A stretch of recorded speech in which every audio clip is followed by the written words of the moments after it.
Okay, now we go to the first function of your kidney. We have the glomerular filtration or the glomerular filtration rate. Okay, so glomerular filtration rate or glomerular filtration is one of the functions of your kidney, and basically it's being done here by the basic filtration unit of your kidney, which is your glomerulus. Glomerulus could be found here within your Bowman's capsule. It's a tuft of blood vessels. And basically, ang rule natin, ang mga substance na hindi ma-filter ni glomerulus are the following. Number one, pag malaki ang substance. Those substances which have this molecular weight of more than 70,000 Dalton could not be filtered by the glomerulus. And another one, all those substances which are protein bound could not be filtered by the glomerulus. And then again, pag hindi siya na-filter, it becomes still part of your blood. So ulit, ito. So kung ang blood natin, may mga substance dito na ang kaniyang molecular weight is more than 70,000 Dalton. Another one, if your blood contains also substance which are protein-bound, protein itself, or protein-bound substances, they could not be filtered by the glomerulus as well. Pag hindi sila na-filter, lalabas sila dito sa blood natin pa din. Andun pa rin sila sa blood natin. The question now here is, ano ang pinagkaiba ng blood mo dito after filtration compared to your ultrafiltrate after your filtration? Okay, remember that ang ultrafiltrate natin ay wala siyang substance wherein the molecular weight or size of that is more than 70,000. And the second one, wala kang substance dito sa ultrafiltrate na protein-bound substance. Kasi yung lahat ng mga substances na malalaki ang size at protein-bound substance, doon sila lalabas sa ating efferent arteriole being still part of your blood because again, they are not filtered by your glomerulus. How then our glomerulus able to perform here the filtration? So there are three mechanisms for that. The first one, we have here the structure of the glomerulus itself. The second one is highly dependent on your hydrostatic or your oncotic pressure. And the third one, that's highly dependent on your RAA system or your renin, angiotensin, aldosterone system. Okay, again, your glomerulus here able to perform here the filtration. First one, because of the structure of the glomerulus itself. Okay, so again, as with the filtration of your glomerulus, it's highly dependent on the size of the substance.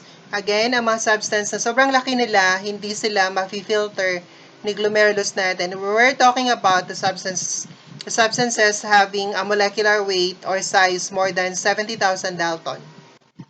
So we have here the structure of your glomerulus. It started here with the outermost area or layer. You call it one as your capillary wall. The capillary wall of your glomerulus here is fenestrated or would have here the pores. So again, pag ang substance mo ay malaki sa pore size ni capillary wall, hindi siya pwede ma-filter. The second one, we have here the next layer is the basement membrane, or you call it once your basal lamina, where there will be a further restriction of the substances because ang size nito, ang butas dito sa part na to ay medyo mas maliit compared with your capillary wall membrane. And lastly, we have here the innermost layer. We have your visceral epithelium of your Bowman's capsule. Would have the structure, you call this one your podocytes, or you call this one the foot-like structure. So, medyo mas mahirap lalo ang pagdaan ng mga substances natin. So, further restriction will be occurring here as soon as the substance try to penetrate on the deeper area of your glomerulus. That's how the filtration happening here with your glomerulus as to the structure. Okay, now we go to the next. We have here the hydrostatic pressure or the oncotic pressure. Also try to contribute for the filtration. Okay, another mechanism here, the filtration will be highly dependent on your oncotic pressure and your hydrostatic pressure.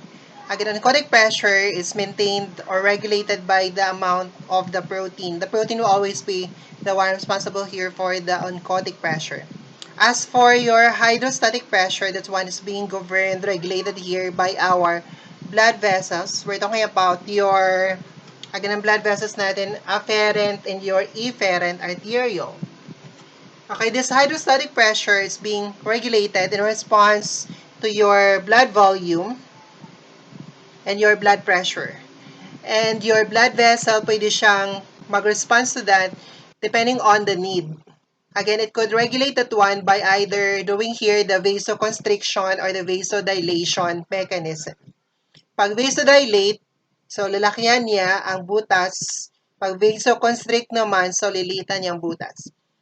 Like for example, response here, if you have decreased blood pressure, blood volume, your blood circulation, so mababa ang blood volume. So with that, nangailangan tayo ng blood para ma-increase ang ating volume ng blood and you were able to obtain here a normal blood pressure. With that, ano magiging response ni ating blood vessels? Okay, so your afferent arteriole, since nangangailangan ka ng madaming blood dapat, so it would undergo vasodilate. But then again, notice here that the efferent arteriole, liliitan niya, vasoconstrict. Okay, that's to regulate the amount of the blood that enter your kidney para hindi dire-diretso because that's would try to damage your kidney. Pero pag on the situation wherein na opposite ang condition like mataas ang blood volume, mataas ang blood pressure ni patient, opposite na mangyayari. Ano mangyayari kung mataas ito, mataas ito? So, ang afferent dapat mag-undergo ng vasoconstrict, ang efferent mag-undergo ng vasodilate. Okay, opposite lang mangyari dito. Okay, another mechanism of your glomerular filtration, we have here the RAA system or the renin-angiotensin-aldosterone system. Renin-angiotensin-aldosterone system try to works basically if there will be problem in your sodium level, blood pressure, and blood volume. So ito mag-sense, magko-correct for the problem related to decreased blood volume, blood pressure, hypotension, so tinabing mababang sodium, that's your hyponatremia. Blood pressure is hypotension. Blood volume is your hypovolemia. Okay, so basically, the one that try to sense for any problem related to your sodium level, blood pressure, blood volume, as part of your RAA system will be your juxtaglomerular apparatus. Your juxtaglomerular apparatus includes your juxtaglomerular cells of your proximal convoluted tubules and your macula densa of your collecting ducts. So, itong dalawa na to, that's your juxtaglomerular apparatus. When this sense a problem related to your sodium level, blood pressure, and blood volume, your juxtaglomerular apparatus where kidney try to release the hormone renin. Okay, after your juxtaglomerular apparatus were able to secrete or to release your renin, again, it try to release the renin in response to the problem related to your decreased blood sodium level, decreased blood pressure, decreased blood volume. Now, what's going to happen with your renin? The renin, we're going to activate your angiotensinogen, converting this one to your angiotensin 1. After which, pag nag-produce ka na ng angiotensin 1 will try to circulate in your blood circulation. Pupunta siya sa lungs natin. Once in the lungs, it try to activate your angiotensin converting enzyme. Once it activates already your angiotensin converting enzyme, this will convert your angiotensin 1 to your angiotensin 2. Once you produce already here the angiotensin 2, the angiotensin 2 will be the one going to activate for correction related to your decreased blood sodium level, decreased blood pressure, and decreased blood volume. So, paano niya i-correct ang problem na mababang sodium natin, mababang water volume natin, mababang blood pressure natin? The first one, okay, your blood vessels, where your afferent and efferent arteriole, ulit, since nangailangan ka ng blood volume, so your afferent will undergo vasodilate para dadami ang blood na papasok whereas your efferent will undergo vasoconstrict. Okay, so second one, it will also correct the problem related to your sodium by immediate reabsorption of the sodium in your PCT. So, ulit balik tayo dito. Okay, so ang sodium natin, maliit lang ang size ng sodium. Kaya mapi-filter ito ng glomerulus natin. Pag na-filter siya, pupunta dito as part of the ultrafiltrate. Pagdating ng sodium mo dito sa PCT, again, pag reabsorb ulit, paano reabsorption? From here, from the renal tubules, babalik niya dito sa ating blood circulation. So from here, transport niya dito para makabalik sa blood circulation natin because again, that's needed by your body. Again, immediate reabsorption of the sodium here in the proximal convoluted tubules. Okay, what else? The third one will also be responsible here for the reabsorption of the sodium.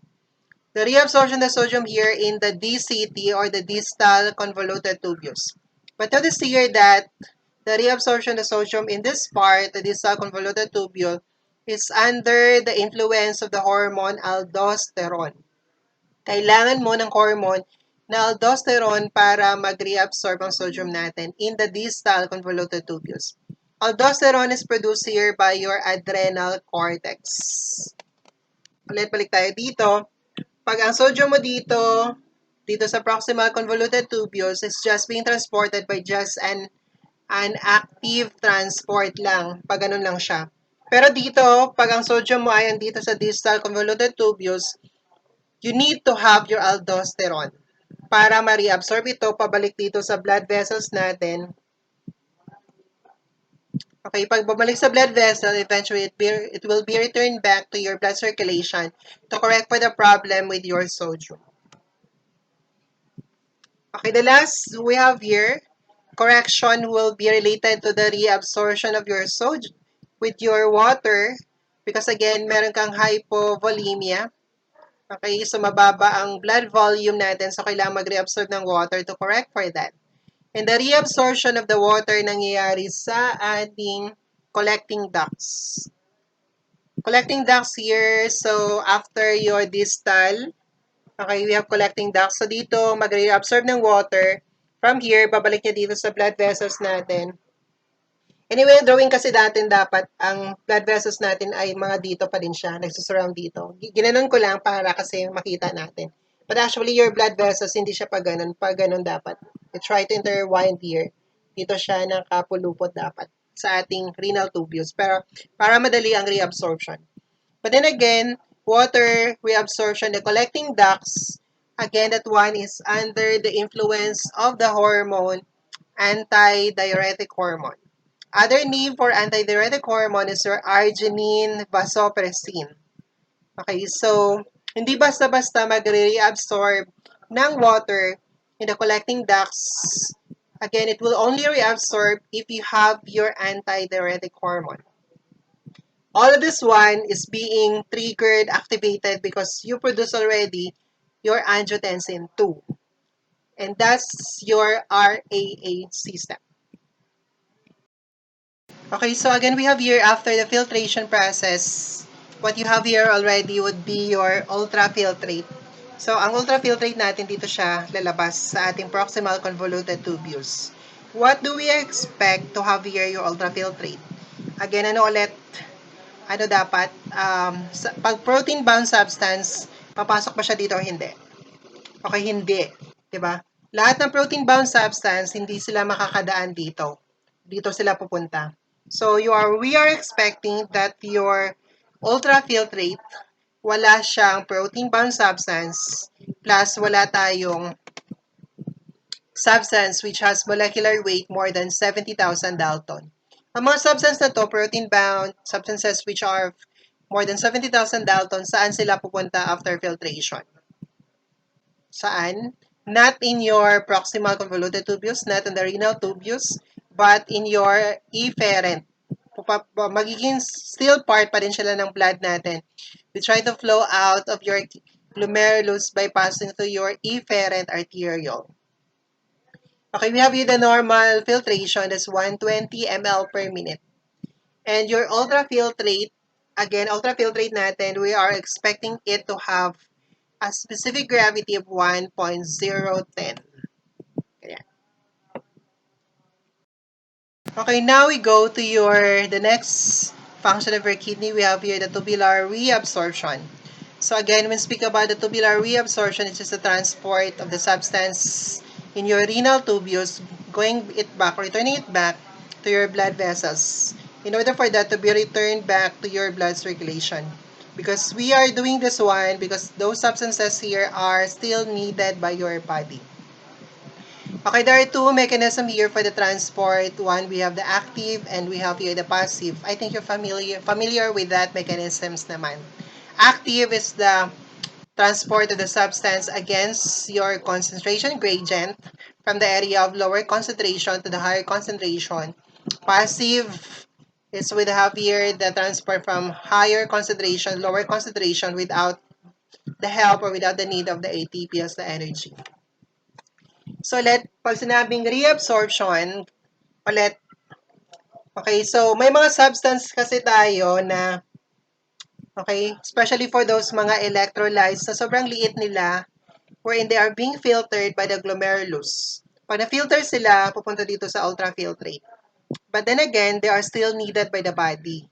So kasi pag hayaan mo lang, yung mga substance na yung mga electrolytes natin, since they are being filtered, pag hayaan mo lang sila, hindi mo sila i-reabsorb, ang mangyayari ay dediretso sila dito, lalabas sa ihi natin.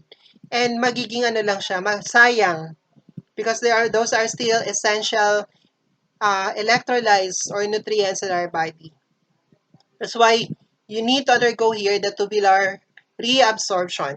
So, ganito lang reabsorption from this renal tubules na part, babalik mo siya dito sa blood vessels natin para makabalik siya sa ating circulation. Your tubular reabsorption process occurring here, lahat dito sa renal tubules na part. Meron nangyayari dito sa proximal, descending, sa ascending, distal, collecting ducts. Okay, so we'll just identify them. And they are also classified as to whether the transport as an active or a passive transport. Okay, so we have here the different substances which are transported they're being reabsorbed in the different part of the renal tubules. Again, they're being reabsorbed here by two processes. We have the active and the passive transport. For the active transport, so we have here your glucose, amino acids, and salts here are being actively reabsorbed in the proximal convoluted tubules. Your chloride in your ascending loop of Henle, and we have also your sodium here in the proximal in the distal convoluted tubules. For the passive transport, so water is being reabsorbed here passively in all areas of the renal tubules except your ascending loop of Henle. So, meron siya dito sa proximal, pababa descending, wala siya dito sa ascending for the water.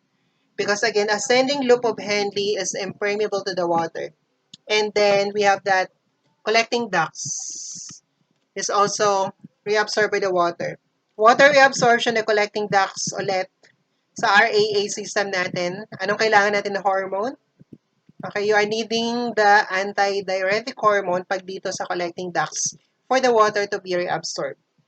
Urea is being reabsorbed in the PCT and ascending loop, and the sodium is being reabsorbed passively in the ascending loop of Henle. So you need to memorize of this one.